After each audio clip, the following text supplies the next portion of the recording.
2008. Nah, tahun 2024 mengalami sedikit perbaikan, yaitu menyentuh angka nilai Gini rasio 0,346. Dari nilai Gini rasio tersebut menunjukkan adanya sedikit perbaikan pemerataan pendapatan. Nah, sumbernya ini kami dapat dari Badan Pusat Statistik Kabupaten Bandung tahun 2025. Assalamualaikum warahmatullahi wabarakatuh. Saya Siti Aisyah.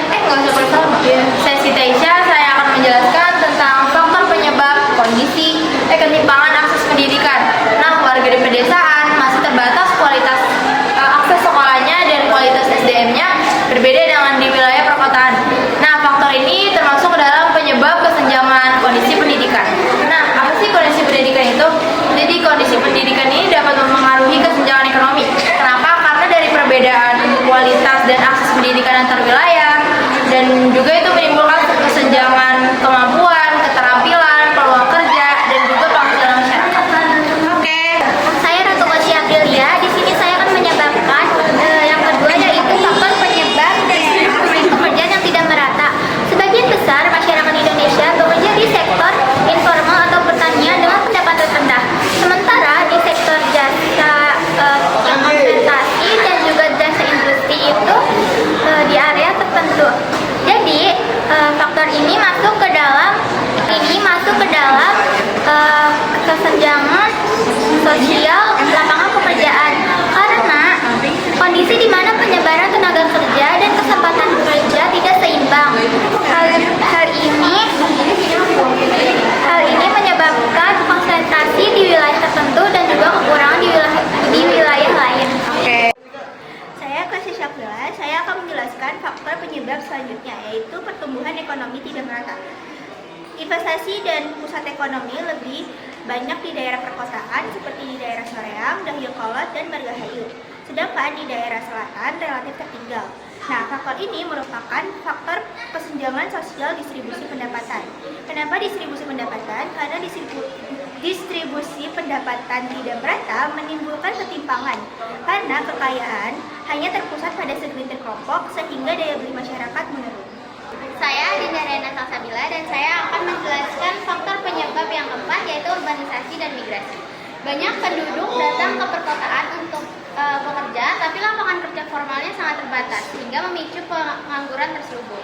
Nah, faktor tersebut termasuk ke dalam faktor demokrasi, yaitu perpindahan penduduk dari pedesaan ke perkotaan seiring industrial dan perubahan ekonomi, sehingga banyak orang yang berharap hidupnya lebih baik di perkotaan.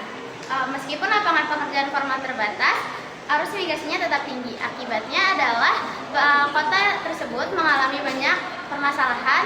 Salah satunya adalah kelebihan penduduk. Perkenalkan, nama saya Titi Ardiani. Faktor penyebab 5. Perbedaan infrastruktur dan akses layanan. Desa terpencil masih kesulitan akses transportasi, kesehatan, dan pasar. Pendapatannya juga tidak pernah meningkat.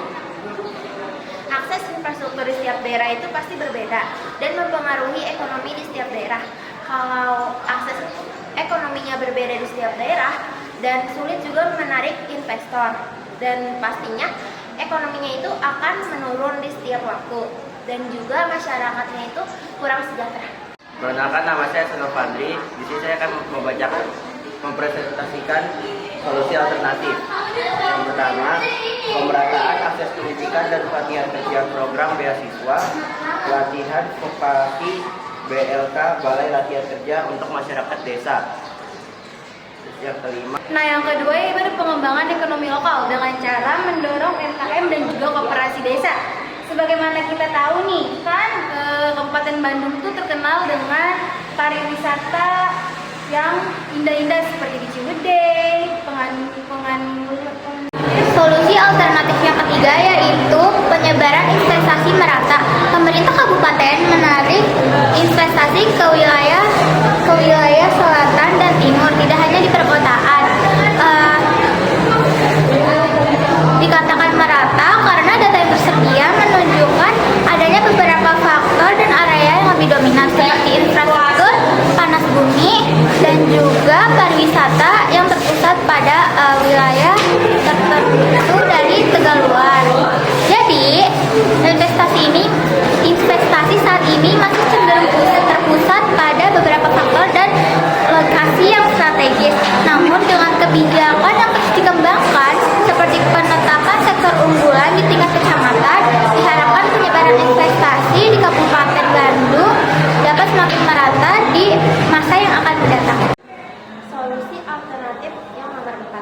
perbaikan infrastruktur desa, yaitu seperti jalan, listrik, internet, irigasi, agar petani dan UMKM lebih maju. Bansos, KIS, PKH, subsidi pendidikan untuk keluarga miskin agar daya beli meningkat. Sekian presentasi dari kelompok kami, lebih kurangnya mohon maaf. Wassalamualaikum